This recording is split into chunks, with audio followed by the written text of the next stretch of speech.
तो हेलो, एक बार फिर स्वागत है आपका यूनिक एस अकेडमी बाय गुल फैमिली राजी में।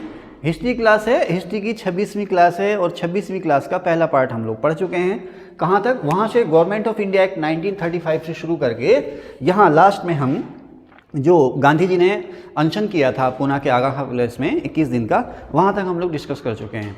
अब इसके सेकेंड पार्ट में हम लोग बात करेंगे आपसे इससे आगे की चीज़ों का, ठीक है। तो अगर आपने इसका पहला पार्ट नहीं देखा है तो पहला पार्ट देखिए इसका। तो चौधरी रहमत अली, इनका पूरा नाम है चौधरी रहमत अली। रहमत अली इतिहास में क्यों दर्ज हो गए? रहमत अली वो पहला ऐसा शख्स था जिसने पहली बार पाकिस्तान शब्द का इस्तेमाल किया। सवाल खूब आता है कि पाकिस्तान शब्द का इस्तेमाल सबसे पहले किसने किया? तो रहमत अली ने किया, स्टूडेंट था ये। अच्छा, इससे पहले सबसे पहले 1930 में मुस्लिमों के लिए अलग देश का जो विचार दिया वो कवि इकबाल ने दिया। अल्लामा इकबाल आपने सुना होगा ना, जिन्होंने वो गीत भी लिखा है ना, कौन सा, सारे जहाँ से अच्छा हिंदुस्तान हमारा, है ना। बाद में पता नहीं क्यों वो दो राष्ट्र की तरफ को चल पड़े, पीछे चल पड़े, हमको नहीं पता। तो खैर, अल्लामा इकबाल या इकबाल ने 1930 में मुस्लिम लीग के इलाहाबाद सेशन में पार्टिसिपेट किया। 1930 में मुस्लिम लीग के इलाहाबाद सेशन में अल्लामा इकबाल पहला ऐसा व्यक्ति था जिसने ये विचार रखा कि भारत का विभाजन होना चाहिए और मुस्लिमों के लिए अलग देश होना चाहिए। इतिहास में दर्ज हो गया। सबसे पहला व्यक्ति जिसने कहा कि मुसलमानों के लिए अलग देश होना चाहिए, इकबाल ने कहा। कब? 1930 में। कहाँ? मुस्लिम लीग के इलाहाबाद सेशन में 1930 में। क्लियर?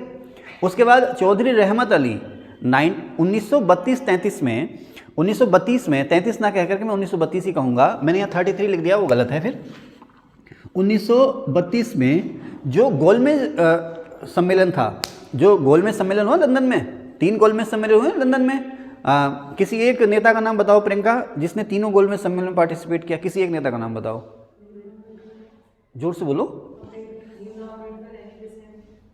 हाँ, वेरी गुड। और अली ब्रदर्स, हाँ ठीक है। तो एक नेता भीमराव अम्बेडकर, खूब पूछते हैं, इन्होंने तीनों गोलमेज सम्मेलन में भाग लिया। चलिए उसकी बात नहीं। तो जो तीसरा गोलमेज सम्मेलन था उसमें चौधरी रहमत अली ने, जो भी लोग आ रखे थे उस सम्मेलन में भाग लेने के लिए, जितने भी लोग आ रखे थे उन्हें पैम्फलेट बांटे थे। और पैम्फलेट आज के जैसे नहीं, आप लोग आम भाषा में उसे कहते हो पंपलेट, तो मुझे भी कोई सर थे उन्होंने बताया पंपलेट नहीं होता है तो पैम्फलेट्स, है ना, जो हाथ में पर्चों पे आप लिख के अपने बारे में लोगों को बांटते हैं ना, उन्हें पैम्फलेट्स कहते हैं।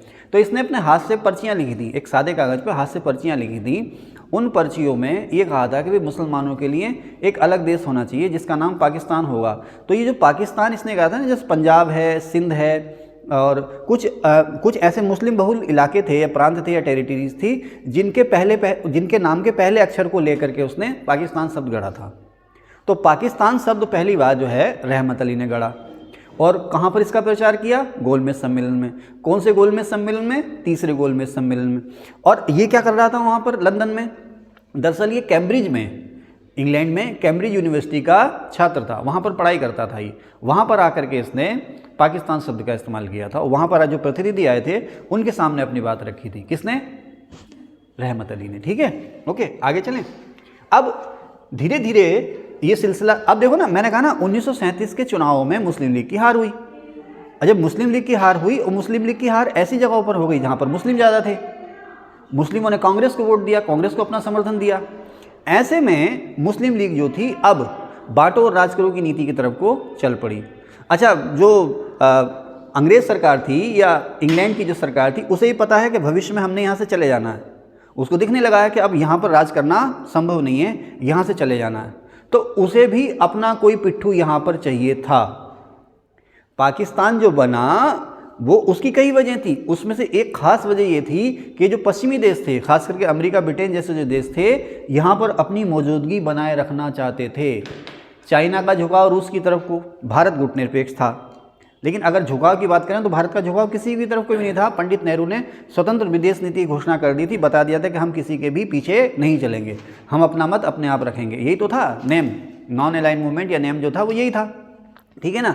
तो अब इनको यहाँ पर अपना कोई पिट्ठू चाहिए था, अपना कोई पपेट या कठपुतली चाहिए था, जो इन्हें पाकिस्तान के रूप में मिला। ठीक है ना। तो चलो खैर उसकी बातें बहुत लंबी हैं, जब कभी स्टेट पीसीएस मेंस के लिए वीडियो बनाएंगे या यूपीएससी मेंस के लिए वीडियो बनाएंगे तो उसमें बात करेंगे। उसमें क्वेश्चन आता है कि भारत विभाजन के लिए क्या क्या जिम्मेदार थी परिस्थितियाँ, उसके बारे में वो कई बात करेंगे। फिलहाल प्री निकालने, अभी हमने एग्जाम पास करना है, विद्वान नहीं बनना है, ठीक है। तो अब उसके बाद जो है अंग्रेज़ों ने भी जो है बढ़ावा दिया, अंग्रेज़ों ने जिन्ना को बढ़ावा दिया। हाँ भाई ठीक है, तू उलझाए रख तू किसको, कांग्रेस को उलझाए रख, राष्ट्रीयता की मांग को उलझाए रख। तो इसी को लेकर के जिन्ना ने अपना जो एजेंडा था पाकिस्तान का वो आगे बढ़ा दिया। जिन्ना ने मुस्लिम लीग के लाहौर सेशन में 1940 में मुस्लिम लीग के लाहौर सेशन में 1940 में जिन्ना ने मुसलमानों के लिए अलग देश का प्रस्ताव रखा। देखो क्वेश्चन आएगा, देखो फिर से बता दूं बेटा मैं आपको, पहली बार मुस्लिमों के अलग देश की बात इकबाल ने करी, पाकिस्तान शब्द का इस्तेमाल रहमत अली ने करा। अब 1940 में लाहौर में सेशन होता है मुस्लिम लीग का। मुस्लिम लीग के इस सेशन का अध्यक्ष जिन्ना ही था। जिन्ना ने बतौर अध्यक्ष मुसलमानों के लिए अलग देश का प्रस्ताव रखा, लीग ने वो प्रस्ताव पास भी कर दिया। लेकिन यहाँ पर भी जिन्ना ने पाकिस्तान शब्द का इस्तेमाल नहीं करा, उसने कहा है कि मुसलमानों के लिए अलग देश होना चाहिए। कौन से सेशन में, लाहौर सेशन में प्रस्ताव रखा। बतौर मुस्लिम लीग के अध्यक्ष उसने लाहौर सेशन में मुसलमानों के लिए अलग देश का प्रस्ताव रखा, लीग ने वो प्रस्ताव पास भी कर दिया। लेकिन इस सेशन में भी उसने पाकिस्तान शब्द का इस्तेमाल नहीं करा। अब मुस्लिम लीग का 1943 में 1943 में कराची में सेशन होता है। कराची सेशन में फिर से मुस्लिम लीग जो है कराची सेशन में, या मुस्लिम लीग के कराची सेशन में फिर से मुसलमानों के लिए अलग देश का प्रस्ताव रखा जाता है। ये प्रस्ताव फिर से अध्यक्ष के तौर पर जिन्ना ने ही रखा और इसमें जिन्ना ने पहली बार पाकिस्तान शब्द का इस्तेमाल करा। यह कह सकते हैं कि जिन्ना ने पाकिस्तान की मांग करी, या जिन्ना ने मुसलमानों के लिए अलग देश पाकिस्तान की मांग करी। तो 23, अब ये दिन क्या था, ये दिन था 23 मार्च सन 1943 का। 23 मार्च सन 1943 को जिन्ना ने कराची में मुस्लिम लीग के सेशन में बतौर अध्यक्ष मुसलमानों के लिए अलग पाकिस्तान देश बनाने की मांग रखी और लीग ने इस प्रस्ताव को पास कर दिया। अब ये जो ड्राफ्ट था, पाकिस्तान का जो ड्राफ्ट था, या पाकिस्तान कैसे कैसे पाकिस्तान बनेगा, कहाँ कहाँ पाकिस्तान बनेगा, ये जो ड्राफ्ट बनाया था ये बनाया था खलीकुज्जमा ने। ड्राफ्ट खलीकुज्जमा ने बनाया था। ये जो पाकिस्तान देश की मांग का जो प्रस्ताव था इसका जो ड्राफ्ट बनाया था खलीकुज्जमा ने बनाया था। ड्राफ्ट रखा था जिन्ना ने, प्रस्ताव रखा था जिन्ना ने। इसीलिए जैसे हम लोग 26 जनवरी 1950 को याद करके हर साल 26 जनवरी को अपना गणतंत्र दिवस मनाते हैं, पाकिस्तान अपना नेशनल डे मनाता है, पाकिस्तान दिवस जिसे कहते हैं, वो मनाता है हर साल 23 मार्च को। किसकी याद में? 23 मार्च 1943 को जिन्ना ने मुस्लिम लीग में अलग पाकिस्तान देश की मांग का प्रस्ताव रखा था। तो पाकिस्तान अपना राष्ट्रीय दिवस मनाता है 23 मार्च को, 23 मार्च, ठीक है ना। और पहला वो इसी दिन, इसी 23 मार्च 1943 को। एक सवाल ये भी आ गया था कि मुस्लिम लीग ने पहला पाकिस्तान दिवस कब मनाया, तो इसी दिन 23 मार्च सन 1943 को मुस्लिम लीग ने पाकिस्तान दिवस मनाया था। ठीक है, आगे चलें, क्लियर है? चलिए साहब, यही चीज़ें मैंने यहाँ पे लिख रखी हैं। और इस प्रस्ताव को रखते हुए जिन्ना ने नारा दिया था डिवाइड एंड क्विट। क्विट की स्पेलिंग सही लिखी है भाई मैंने, QUIT सही लिखी है? अरे वाह, आज तो स्पेलिंग सही लिख दी। बांटो और जाओ, जिन्ना ने नारा दिया था। ये आता है ना, करो या मरो का नारा किसने दिया? गांधी जी ने। जिन्ना नारा दिया था इसी दिन, बांटो और जाओ। किसको कहा था? अंग्रेजों से कहा कि भाई डिवाइड एंड क्विट। ठीक है,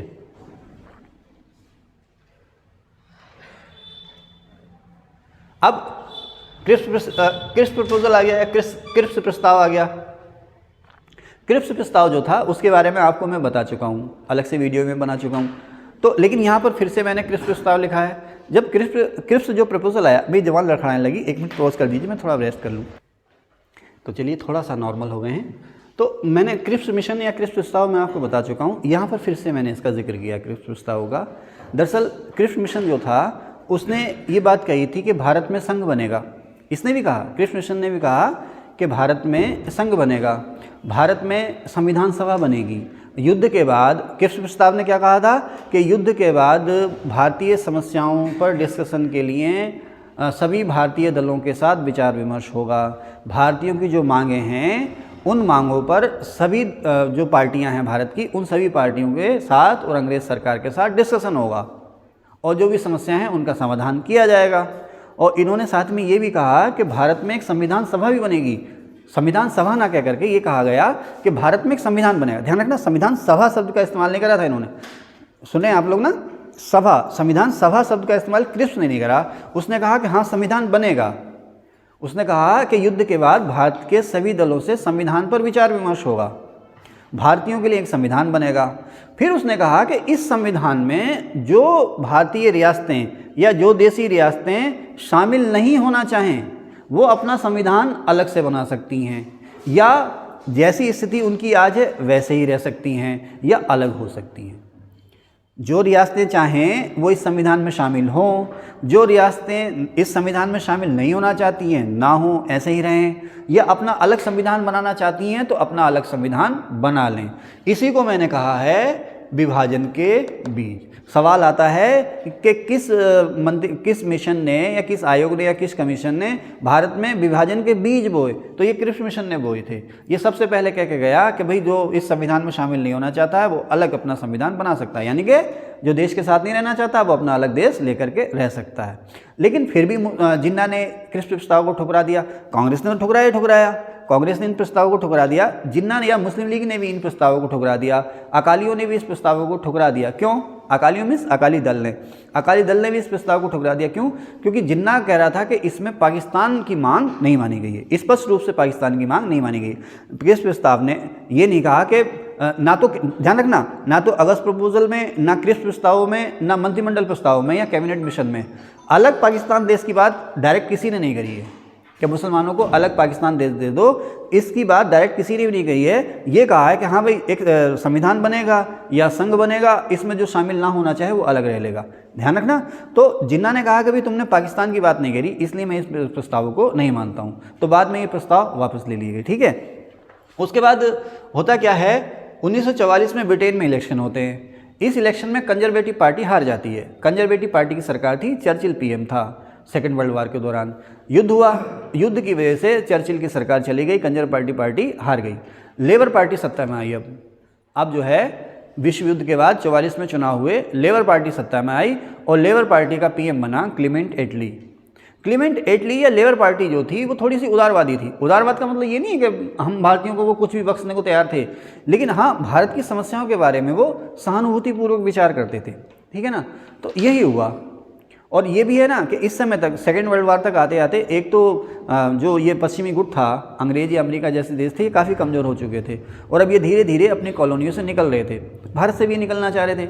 इन्होंने दिमाग बना लिया था कि अब यहाँ रहना संभव नहीं है, तो निकलना चाह रहे थे ये। तो इसने क्या किया था, 1944 में ये जब ये पीएम बना, कंजर्वेटिव हारे, लेबर पार्टी की सरकार बनी, एटली पीएम बना और नया भारत सचिव बना Lord Pethick Lawrence. Lord Pethick Lawrence जो है नया भारत सचिव बना। तो इसने जो है भारत में एक मिशन भेजा, 3 लोगों का एक डेलीगेशन था। ये तीनों लोग जो थे कैबिनेट स्तर के मंत्री थे। इसे कैबिनेट मिशन कहा जाता है। क्या कहा जाता है? कैबिनेट मिशन या मंत्रिमंडल मिशन। इस कैबिनेट मिशन या मंत्रिमंडल मिशन के जो चीफ थे वो थे स्टैफोर्ड क्रिप्स, जो क्रिप्स प्रपोजल लेकर आए थे ना, उन्हीं को फिर से भेजा गया कैबिनेट मिशन के अध्यक्ष के रूप में। स्टैफोर्ड क्रिप्स जो थे इसके चेयरमैन थे। इसमें लॉर्ड पैथिक लॉरेंस जो भारत सचिव था उस समय का वो भी था, और उस समय ब्रिटिश नेवी का चीफ एबी अलेक्जेंडर वो भी शामिल था। अगर आप आईएएस का एग्जाम देने जाओगे तो आपसे इन तीनों के नाम तो पूछेगा ही पूछेगा, पद नाम भी पूछेगा कौन था।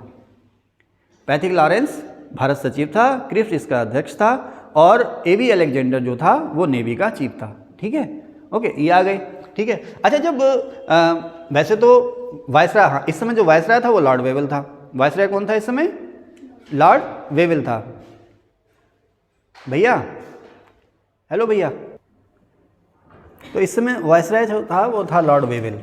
अब कैबिनेट मिशन हालांकि 29 मार्च 1946 को आया था, लेकिन जिस दिन कैबिनेट मिशन को भेजने की घोषणा की थी एटली ने, तो अपनी घोषणा में एटली ने एक बात कही थी, मैंने यहाँ कहीं लिखा भी होगा, हाँ 17 फरवरी, देखो क्वेश्चन आता है एटली घोषणा।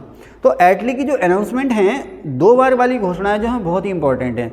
एक 17 फरवरी 1946 की घोषणा, जब उसने भारत में कैबिनेट मिशन भेजने की घोषणा की थी, तो उसने 17 फरवरी 1946 को कहा था, अपनी पिछली वीडियोज़ में भी मैंने आपको बताया, 17 फरवरी 1946 को उसने कहा अपनी घोषणा में कि हम भारत के स्वतंत्रता के अधिकार को मान्यता देते हैं।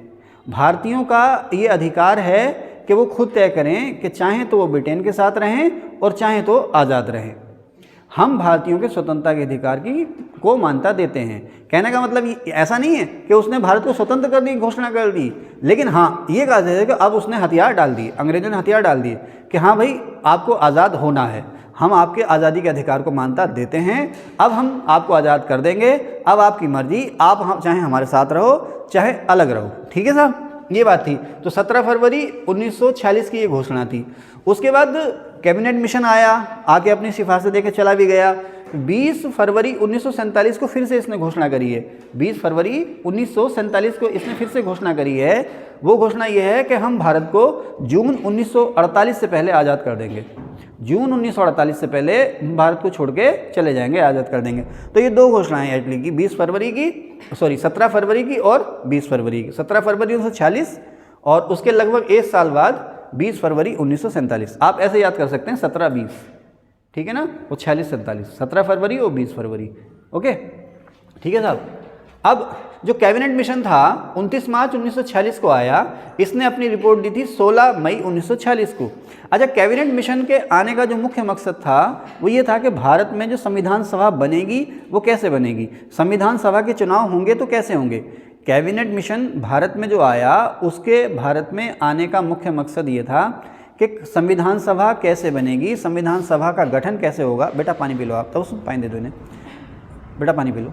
संविधान सभा कैसे बनेगी, संविधान सभा का गठन कैसे होगा, संविधान सभा का चुनाव कैसे होगा। ठीक है ना, ये था कैबिनेट मिशन का मकसद। एक मिनट रोक दीजिए इनको। तो कैबिनेट मिशन 29 मार्च 1946 को आया और इसने अपनी रिपोर्ट दी 16 मई 1946 को।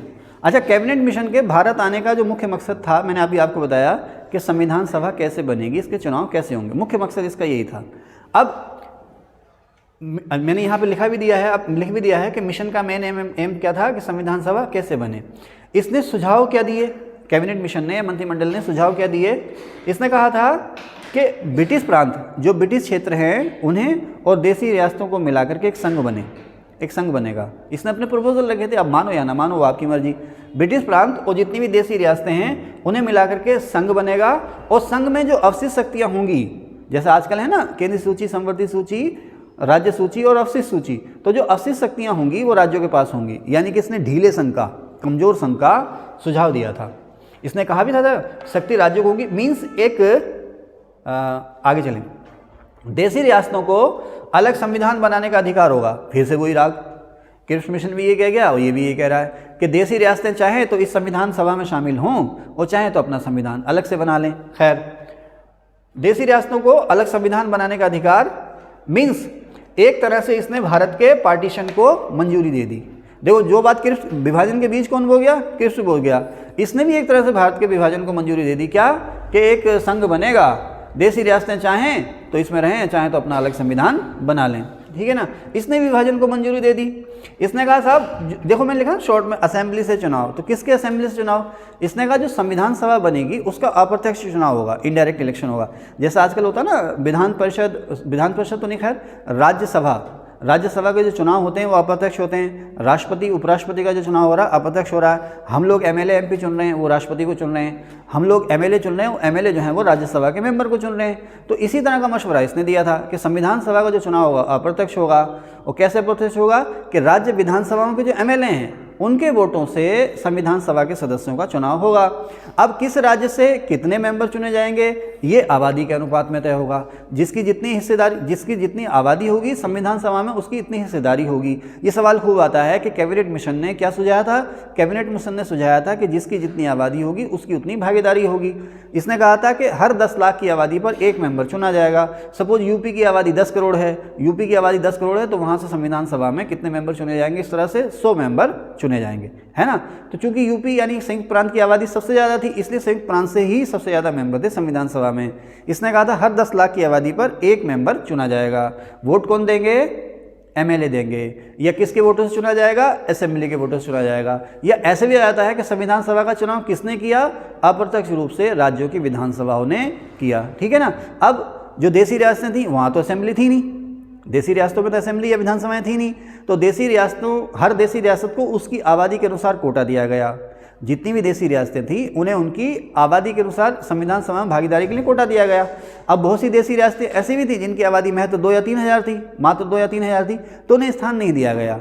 तो जो अपेक्षाकृत बड़ी देसी रियासतें थीं उनसे कहा गया कि आपकी जितनी आबादी उसी हिसाब से आप अपने मेंबर नॉमिनेट करके भेज दो, यानी कि राजा जिसे चाहे उसे नॉमिनेट करके देसी रियासत में देसी रियासत का जो राजा है जिसे चाहे उसे अपनी ओर से संविधान सभा में भेज सकता है। ओके, तो देसी राजाओं को संविधान सभा में नॉमिनेशन या मनोनयन का अधिकार दिया गया।